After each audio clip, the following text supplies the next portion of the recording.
নমস্কার বন্ধুরা, কিছুদিন আগে আমরা পুরো পরিবারকে নিয়ে বেঙ্গালুরু থেকে গাড়িতে গোয়া গিয়েছিলাম। আর আমাদের সেই গোয়া ট্রিপের ভিডিও ইতিমধ্যেই আমাদের চ্যানেলে আপলোড করা হয়েছে, তাই তোমরা চাইলে কিন্তু সেটা দেখে নিতে পারো। তবে সেই ভিডিওতে আমরা বেঙ্গালুরু থেকে গোয়া পর্যন্ত রাস্তার পুরো যাত্রাটা দেখাইনি। বিশেষ করে পথ চলার সময় আমরা যে রোমাঞ্চকর অভিজ্ঞতার মুখোমুখি হয়েছিলাম সেগুলো সেখানে কিন্তু আমরা তুলে ধরিনি। তাই আজকের ভিডিওতে আমরা শুধু সেই অসাধারণ রোড ট্রিপের গল্পই তুলে ধরব। তাই ভিডিওটা অবশ্যই শেষ পর্যন্ত দেখো। ভিডিওটা ভালো লাগলে অবশ্যই লাইক, কমেন্ট এবং শেয়ার করবে। আর যদি এখনও আমাদের চ্যানেলটি সাবস্ক্রাইব না করে থাকো তাহলে অবশ্যই সাবস্ক্রাইব করে পাশে থাকা বেল আইকনটা চাপতে কিন্তু ভুলো না। তাহলে চলো শুরু করা যাক আমাদের রোমাঞ্চকর গোয়া যাত্রা।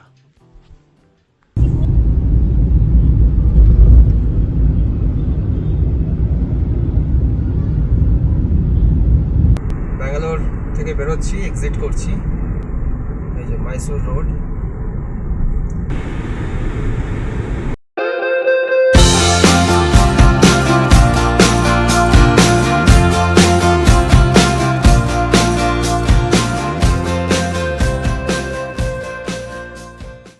কিলোমিটার একটা গভীর জঙ্গল, এটা কর্ণাটক আর থেকে গোয়া আসতে গেলে তার ভেতর দিয়ে ক্রস করতে হয়।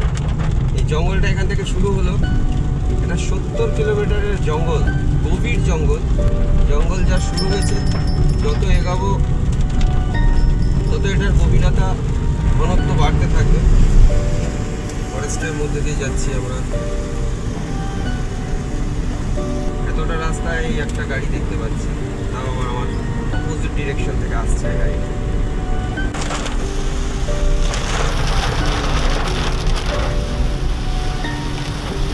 গভীর জঙ্গল, পাহাড়ি বাঘ, বাইরে তুমুল বৃষ্টি, ভেতরে আমরা।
সো ফাইনালি আমরা কোথায় ঢুকে গেলাম অলরেডি আপনারা তো আমাদের ক্যাপশনে দেখেই নিয়েছেন। আমরা বেঙ্গালুরু থেকে গোয়াতে ঢুকলাম। এটা আমাদের আজকে গতকাল আমাদের সাডেন প্রোগ্রাম হয়েছিল, 10 ঘন্টা জার্নি।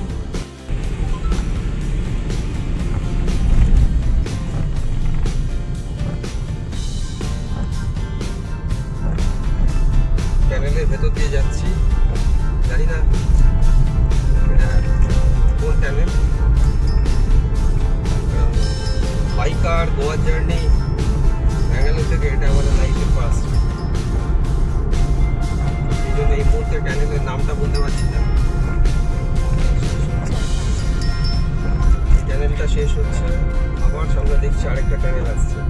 এক অদ্ভুত বিউটি, পাহাড় কেটে পাহাড়ের নিচ দিয়ে ক্যানেলের ভেতর দিয়ে কোনোদিন নিজে ড্রাইভ করে যাব কোনোদিন ভাবিনি।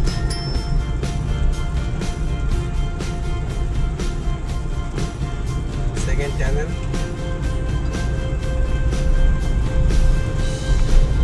ঢুকে গেলাম। অদ্ভুত এক্সপিরিয়েন্স হচ্ছে, বলো।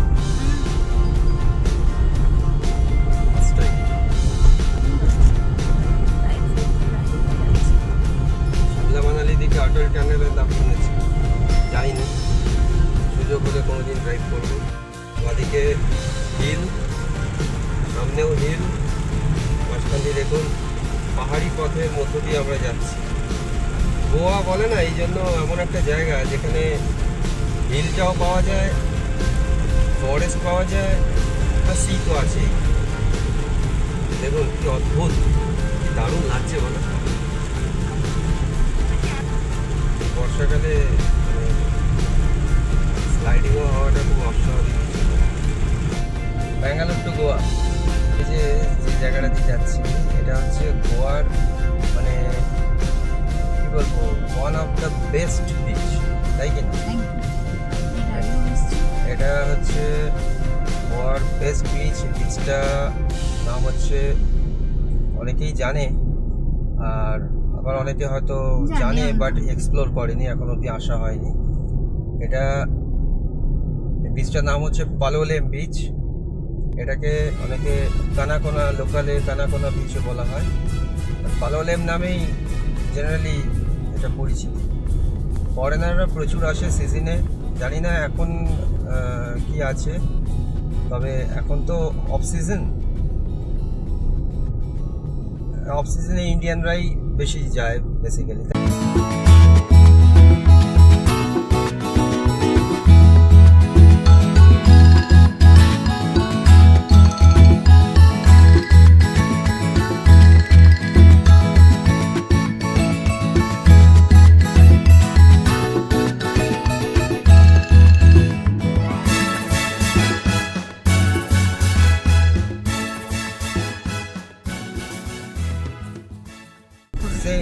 সেম হয়েছে, সেই ডিসিপ্লিনে গাড়ি চালাতে হবে এখানে।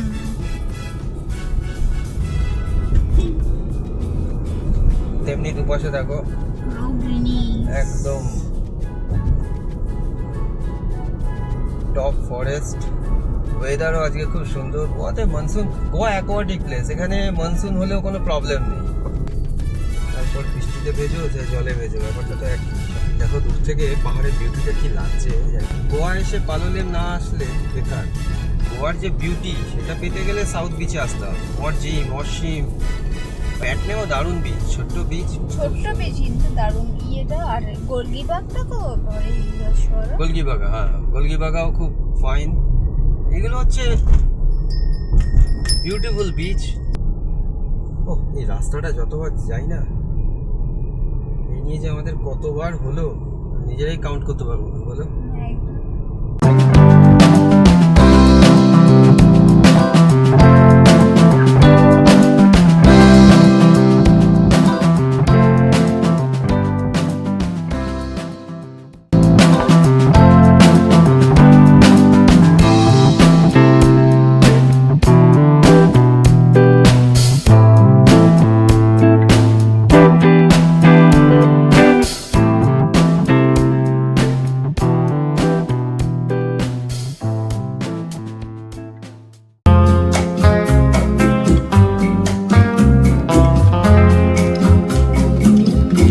Infinito tren no se acaba, los paisajes cambian sin cesar, el silencio